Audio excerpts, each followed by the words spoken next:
PCOD ഉണ്ട്, PCOS ഉണ്ട്.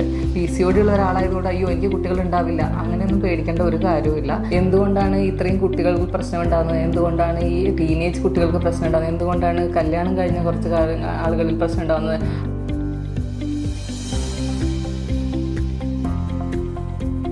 ഞാൻ ഡോക്ടർ കവിത, തൃശ്ശൂർ മാക്കെയർ പോളിക്ലിനിക് ആൻഡ് ഡയഗ്നോസ്റ്റിക്സിലെ കൺസൾട്ടൻറ്റ് ഗൈനക്കോളജിസ്റ്റായിട്ട് വർക്ക് ചെയ്യുന്നു. നമ്മൾ ഇന്നിവിടെ സംസാരിക്കാൻ പോകുന്നത് PCOD അഥവാ PCOS എന്നുള്ള അസുഖത്തിനെ കുറിച്ചാണ്. PCOD ഉണ്ട്, PCOS ഉണ്ട്. നോർമൽ ആളുകൾക്ക് നമ്മൾ ആദ്യത്തെ പീരീഡ് തുടങ്ങി ആദ്യത്തെ 5 ദിവസത്തിൻ്റെ ഉള്ളിൽ ഐഡിയലി അപ്പോഴാണ് സ്കാൻ ചെയ്ത് നോക്കേണ്ടത്. ആ സ്കാൻ ചെയ്ത് നോക്കുമ്പോൾ അണ്ടാശയത്തിൽ അണ്ടങ്ങളുടെ എണ്ണം 10-12 ഫോളിക്കിൾസ് ഒക്കെ ഉണ്ടാവുള്ളൂ. എന്നാൽ PCOD ഉള്ള ആളുകൾക്ക് 20-ൽ കൂടുതൽ ഫോളിക്കിൾസ് ഉണ്ടാവും. അതിനാണ് PCOD എന്ന് പറയുന്നത്. അതിൻ്റെ ഒപ്പം തന്നെ നമ്മുടെ ശരീരത്തിൽ ഹോർമോണലും മെറ്റാബോളിക്കുമായുള്ള ചേഞ്ചസ് വന്ന് തുടങ്ങുമ്പോഴാണ് അത് PCOS എന്ന് പറയുന്ന കണ്ടീഷനിലേക്ക് പോകുന്നത്.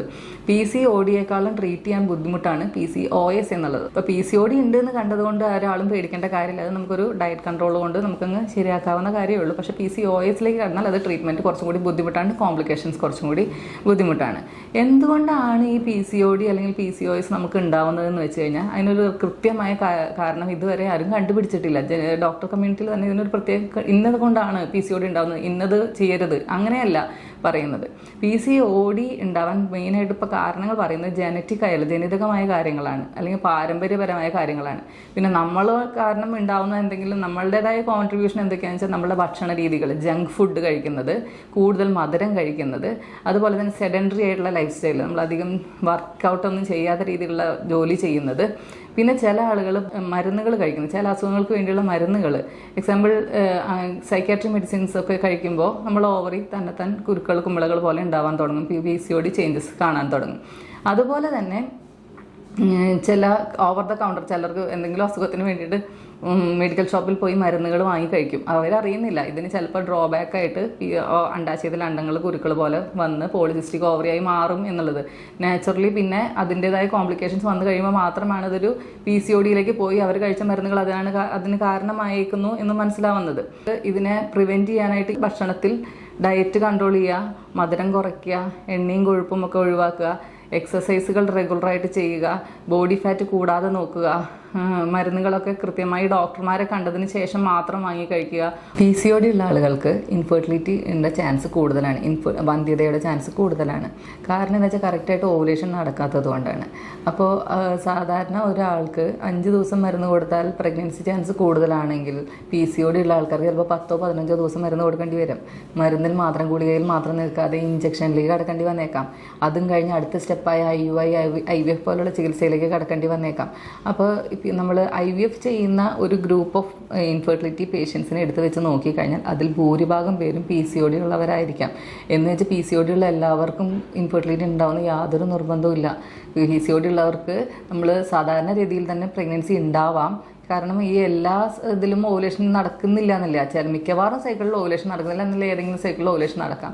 നമ്മളുടെ ഒരു സപ്പോർട്ട് ചിലപ്പം വേണ്ടി വരും ഈ ഓവുലേഷന് വേണ്ടിയിട്ട് എന്നുള്ളത് മാത്രമേ ഉള്ളൂ. അല്ലാതെ PCOD ഉള്ള ഒരാളായതുകൊണ്ട് അയ്യോ എനിക്ക് കുട്ടികൾ ഉണ്ടാവില്ല അങ്ങനെയൊന്നും പേടിക്കേണ്ട ഒരു കാര്യവുമില്ല. PCOD ഉള്ളവർക്ക് ശരിക്കും പറഞ്ഞിട്ടുണ്ടെങ്കിൽ ഫോളിക്കിൾസ് ഇല്ലാത്ത ആളുകൾ, ചിലർക്ക് ഓവറിയം ഫെയിലിയർ എന്ന് പറഞ്ഞൊരു കണ്ടീഷൻ ഉണ്ട്. ഇതിൻ്റെ നേരെ ഓപ്പോസിറ്റാണ്, ഓവം ഇല്ലാത്ത ആൾക്കാരുണ്ട്.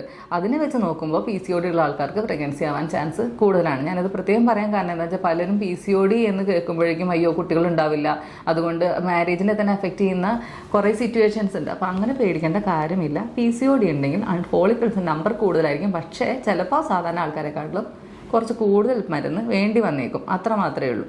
പിന്നെ ഇതിൻ്റെ ഒരു പേടിക്കേണ്ട വേറൊരു വശം എന്താണെന്ന് വെച്ചാൽ PCOD ഉള്ള ആളുകൾക്ക് പ്രഗ്നൻസി ആയി കഴിഞ്ഞു കഴിഞ്ഞാൽ അതിൻ്റെ കൂടെ അബോർഷൻ റിസ്ക് കൂടുതലാണ്. സാധാരണ ഒരു പ്രഗ്നൻസി ആളെക്കാട്ടിലും PCOD ഉള്ള ആളുകൾക്ക് അബോർഷൻ റിസ്ക് കൂടുതലാണ്. ആദ്യത്തെ 3 മാസത്തിലത്തെ അബോർഷൻ ആയാലും, പിന്നെ 3 മാസത്തിന് ശേഷം ഗർഭാശയമുഖത്തിൻ്റെ ശക്തി കുറഞ്ഞ് അബോർഷനായി പ്രസവിച്ച് പോകുന്നതായാലും, അത് പ്രീ ടേം ലേബറിൻ്റെ റിസ്ക് ആയാലും, സെക്കൻഡ് ട്രൈമസ്റ്റർ അബോർഷൻ ആയാലും PCOD ഉള്ള ആളുകൾക്ക് കുറച്ച് കൂടുതലായിരിക്കും. അതുപോലെ പ്രഗ്നൻസി ആയി കഴിഞ്ഞാൽ ഷുഗർ ഉണ്ടാവാനുള്ള സാധ്യത PCOD ഉള്ള ആളുകൾക്ക് കുറച്ച് കൂടുതലായിരിക്കും. അപ്പോൾ PCOD കൺട്രോൾ ആക്കേണ്ടത് വളരെ ഇമ്പോർട്ടൻ്റ് ആണ് എന്നുള്ളതാണ് ഞാൻ ഈ പറഞ്ഞു വരുന്നതിൻ്റെ ഉദ്ദേശം. പിന്നെ വേറെ കുറേ പ്രശ്നങ്ങൾ എന്താ വെച്ചാൽ ഇന്നത്തെ ഈ കുട്ടികൾ, ടീനേജ് കുട്ടികൾ ജങ്ക് ഫുഡ് കൂടുതലായിട്ട് കഴിക്കുന്നത് കൊണ്ട് അവരുടെ ലൈഫ് സ്റ്റൈൽ ചേഞ്ച് ആവുന്നത്. പണ്ടത്തെ ആളുകളിൽ നമ്മൾ ഒരു 8-10% ആൾക്കാരെ PCOD ഉള്ളൂ വെച്ചാൽ ഇന്നത് 30% എത്തിത്തരാൻ കാരണം പ്രധാനമായിട്ടും നമ്മളുടെ ജീവിതശൈലിയിലുള്ള മാറ്റങ്ങൾ തന്നെയാണ്. ഫുഡിൻ്റെ കാര്യത്തിലുള്ള പ്രശ്നം തന്നെയാണ്. കൂടുതലും ജങ്ക് ഫുഡും അതിൻ്റെ അവൈലബിലിറ്റിയും കൂടുന്നതനുസരിച്ചിട്ട് കുട്ടികൾ കൂടുതൽ ഈ ഭക്ഷണം കഴിക്കുന്നു, അവർ PCODയിലേക്ക് പോകുന്നു. അവർക്ക് ഈ ശാരീരികമായ പ്രശ്നങ്ങൾ മാത്രമല്ല, മാനസികമായ ലെവലിലും അവർക്ക് ബുദ്ധിമുട്ടുകൾ അനുഭവപ്പെടുന്നുണ്ട്. പഠനങ്ങൾ സൂചിപ്പിക്കുന്നത് എന്താണെന്ന് വെച്ചാൽ ഈ PCOD ഉള്ള ആളുകളിൽ 35% ആളുകൾക്ക് ഡിപ്രഷൻ ഉണ്ടാവാനും 45% ആൾക്കാർക്ക് ആൻസൈറ്റി ഡിസോർഡർ ഉണ്ടാവാനും സാധ്യതകൾ കൂടുതലാണെന്നാണ്. കാരണം അവർക്ക് അവരുടെ സെൽഫ് എസ്റ്റീം കുറയുകയാണ്.